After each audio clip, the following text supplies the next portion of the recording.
Oke guys, welcome back to my channel dalam pembahasan alur cerita. Sebuah anime yang tentunya sangat-sangat seru lah gitu. Kalau boleh jujur nih ya, anime yang menurut saya seru banget sih ini. Sesuai gitu sama saya. Yang sangat-sangat suka pertarungan yang epic bener epic lah. Apalagi kalau misalnya ada pertumpahan darah gitu. Keren sih. Penjelasan singkatnya kalian bisa cek di deskripsi. Ntar saya cantumkan. Kalau ingat. Oke, anime ini berjudul Devil May Cry. Kayak enak ya, coba ulang. Anime ini berjudul Devil May Cry. Enak, ulang. Oke, anime ini berjudul Devil May Cry. Masih enak. Oke, ulang lagi. Anime ini berjudul Devil May Cry. Enak. Gak perlu berlama-lama lagi, langsung saja masuk ke alur ceritanya. Berangkat.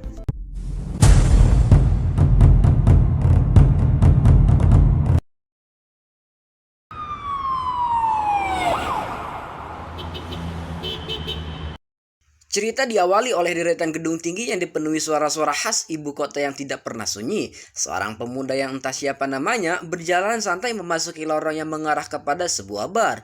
Pemuda tersebut memesan sebuah minuman yang nampak tidak cocok dengan penampilannya, di mana ia memesan sebuah jus stroberi yang tentu saja membuat semua orang mengejeknya. Tapi semua ejekan itu tidak ia hiraukan dan malah membalasnya dengan elegan, yaitu dengan mengatakan kalau dirinya akan mencium bau alkohol.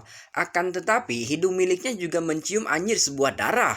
Sontak bartender yang tadi masih tenang seketika tertegun mendengar ucapan tersebut. Pemuda yang akhirnya kita ketahui bernama Dante kembali melanjutkan permainan lidah yang sangat tajamnya hingga permainan itu pun berakhir sebab tiba-tiba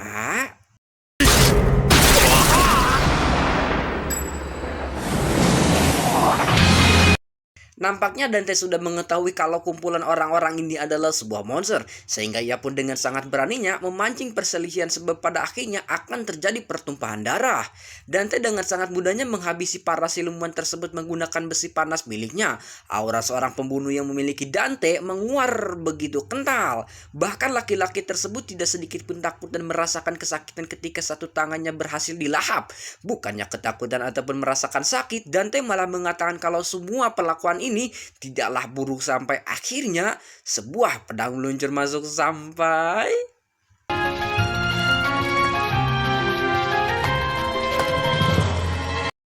saya kira pertempuran berdarah ini udah usai, tapi tepat di depan sebuah pintu yang bersamaan dengan sebuah serangga terbang, di sampingnya tiba-tiba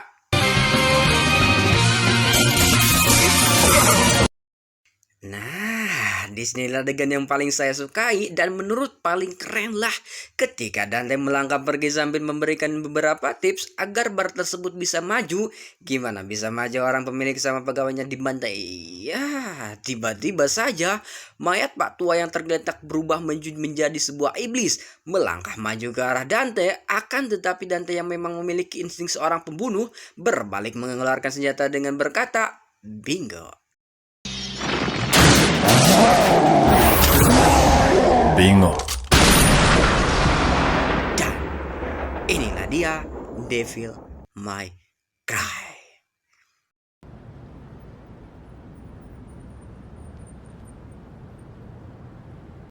Kita dibawa ke dalam sebuah bangunan yang menjadi salah satu tempat persinggahan Dante. Di sini kita diperkenalkan dengan seorang bapak tua dan juga gadis kecil bernama Fatty Lowell.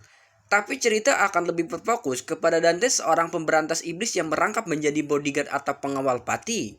Di mana identitas Patty adalah seorang nona muda dari keluarga yang paling terpandang di kota. Namun sayangnya ia sudah tidak memiliki orang tua dan hidup sebatang kara. Dan sekarang sudah waktunya ia untuk pulang. Singkat cerita, keduanya pun tengah menuju kota kelahiran Patty. Selama beberapa second, keadaan jalan masih bersih tanpa hambatan. Itu awal-awal, sampai di pertengahan jalan, tiba-tiba saja Dante merasakan aura sebuah makhluk yang mengatakan kalau Patty adalah miliknya. Lalu bersamaan dengan itu Dante melihat sebuah makhluk yang bertengger pada sebuah mobil. Hingga membuat dia pun mengalihkan fokus Patty agar ribut mengurus topi miliknya, sementara ia menghajar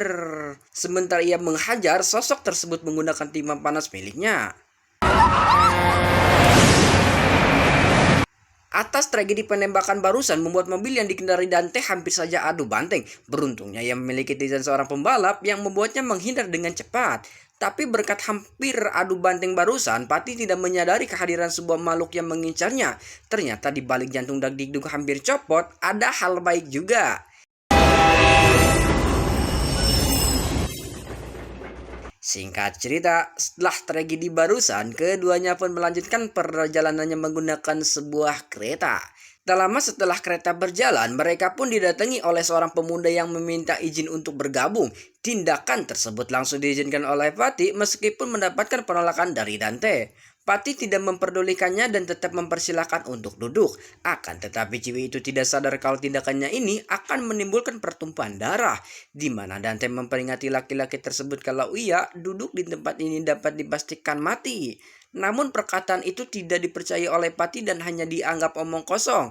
Hingga ketika kereta melewati sebuah lorong dan Pati masih mengoceh, tiba-tiba melihat laki-laki barusan mengobrolnya bersamanya tiba-tiba saja tewas dengan keadaan yang sangat mengerikan membuat Ciwi tersebut terlihat sangat syok. Bahkan ia sampai berteriak ketika mendapati banyak darah yang keluar. Pati sempat mencurigai kalau ini semua adalah ulah Dante sebab hanya Dante lah yang memiliki kemampuan di atas rata-rata manusia yang mampu membunuh dengan senyap. Pembunuhan yang baru saja terjadi membuat semua orang heboh. Tak sedikit orang yang mencurigai kalau ini semua adalah ulah Dante. Bahkan masinis pun mencurigai Dante terlibat dalam kasus ini. Tapi ia tetap meminta kepada Dante untuk menceritakan kronologinya. Tanpa keberatan sama sekali, Dante pun menceritakan semuanya, bahkan ia juga menjelaskan orang-orang yang berada di kereta. Hingga ia pun mengatakan kalau di gerbong ini terdapat satu makhluk tambahan yang bersamaan dengan mengatakan itu. Tiba-tiba lagi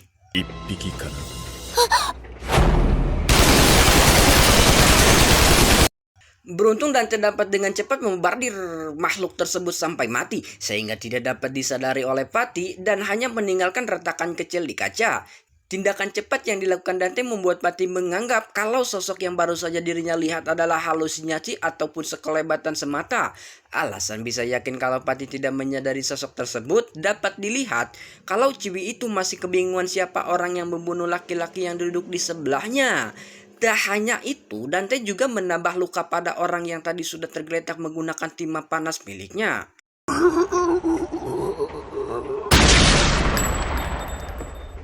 Kini keduanya berada di dalam sebuah penginapan, di mana Dante memilih melanjutkan perjalanannya pada esok hari. Tanpa disangka-sangka, Pati malah menemukan poster mendiang ibunya yang terpasang, sehingga membuat Pati nampak meronta-ronta ketika Dante mengajaknya untuk beristirahat terlebih dahulu. Namun hal tersebut malahan membuat saya curiga dengan sosok penjaga penginapan ini yang kedapati tersenyum. Melihat foto mendiang sang ibu, membuat Pati merasakan kekhawatiran yang berlebihan, dikarenakan Ciwi tersebut takut mengalami nasib yang sama seperti sang ibu, di mana mati terbunuh oleh para iblis. Akan tetapi kecemasan tersebut juga membuatnya tanpa sadar mencurahkan isi hatinya selama ini, di mana layaknya seorang anak yang ditinggal pergi oleh kedua orang tuanya sejak kecil, membuat ia sangat merindukan kasih sayang orang tua, pelukan sangat sosok ibu dan canda tawa. Mungkin itu semua tidak hanya diinginkan olehnya, di mana anak yang sedari kecil tinggal di panti asuhan dan tidak pernah melihat sosok orang tua, membuat seluruh anak merindukan hangatnya sebuah keluarga.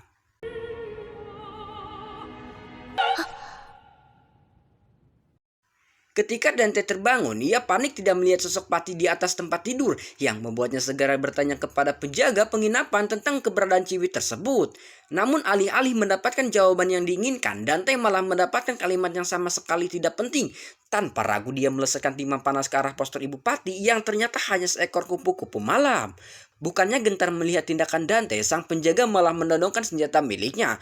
Namun aura seorang pembunuh yang dipancarkan oleh Dante membuat penjaga tersebut ciut dan menarik kembali senjatanya.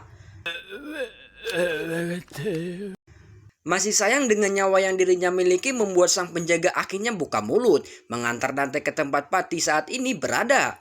Sementara di sisi lain, tepatnya di dalam sebuah gedung, Pati melangkah masuk ke dalam sebuah ruangan yang di sana ia melihat sosok ibu yang tengah memperlihatkan kemampuannya. Namun ketika Pati berlari dan berhasil memeluk sosok tersebut, dia harus dikejutkan oleh sebuah kenyataan, wanita yang dianggap sebagai ibu ternyata adalah jelmaan iblis.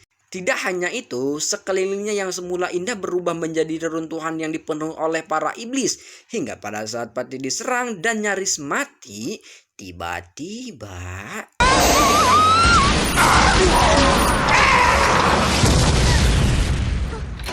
beruntungnya, Dante datang tepat waktu sehingga Patih tidak perlu luput dari dunia. Dante yang tidak ingin membiarkan mata Patih tercemar oleh kekerasan yang akan dia lakukan, jadi dengan sigap dia menurunkan tirai putih. Dengan ini baku hantam pun dimulai.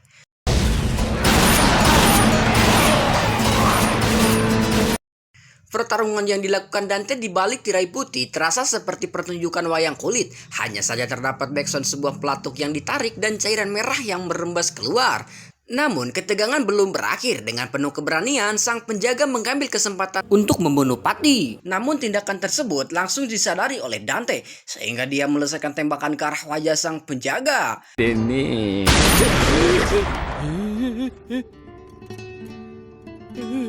Meskipun Dante seorang pemburu iblis, masih terdapat belas kasihan yang membuatnya berbaik hati dan melepaskan sang penjaga. Sementara itu di tempat lain terdapat 3 bersaudara yang tengah membahas harta keluarga Lowell. Namun tiba-tiba saja ketiganya harus dikejutkan oleh kedatangan sosok yang tidak disangka-sangka, yaitu seorang wanita yang mengaku sebagai Patih. Disinilah akhirnya kita mengetahui mengapa Patih selalu diburu oleh para iblis. Semua itu adalah ulah 3 bersaudara ini yang menginginkan harta keluarga Lowell. Namun ketiganya sungguh tidak menyangka bahwa Patih yang selalu mereka buru adalah Patih palsu yang dibuat hanya untuk mengalihkan. Mendengar pengakuan tersebut, kakak tertua dari ketiga bersaudara itu pun tidak terima dan mulai berubah menjadi sosok iblis dalam mode transformasi iblis. Pemuda yang kita panggil Jamal sudah tidak memiliki belas kasihan, bahkan ia tidak peduli dengan kedua saudaranya yang terkena hantaman tangannya. Jamal meluncur maju ke arah Patih asli, tapi tiba-tiba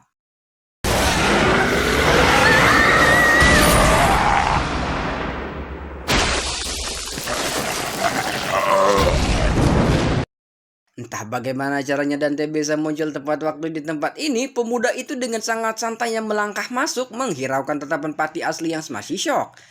Namun pertarungan belum berakhir. Jamal kembali bangkit dan Dante langsung membardinya tanpa henti menggunakan pedang tengkorak dan senjata api miliknya.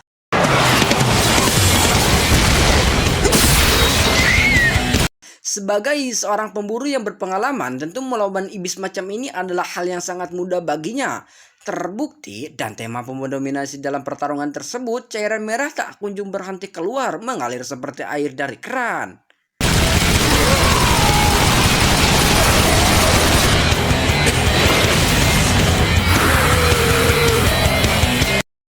Selepas berhasil mengalahkan satu iblis, Dante dan Patih palsu berniat meninggalkan kediaman Lowell. Namun mereka harus terhenti oleh teriakan Patih asli yang meminta Dante membiarkan dirinya merawat gadis kecil yang selama ini dia jaga. Tentu alasannya sebagai perminta maaf karena telah melibatkan sang bocah. Di akhir video, kita diperlihatkan si patua yang sampai sekarang belum dikasih tahu namanya tengah mendekor ulang tempat tinggal Dante selama ini, menggunakan sebagai macam boneka dan tak lupa sebuah minuman kesukaan sang pemburu yaitu strawberry. Basampong, emang agak-agak lain ya sifat iblis penampilan maco ini. Saya mau undur diri dulu, sampai ketemu di video selanjutnya. Entah sih kapan tayang lagi. Saya pamit, jaga badan kalian, ajaki nikah, pakai pengaman biar gak jatuh. Siapa tahu sedang di perjalanan kan. Saya pamit, see you, bye.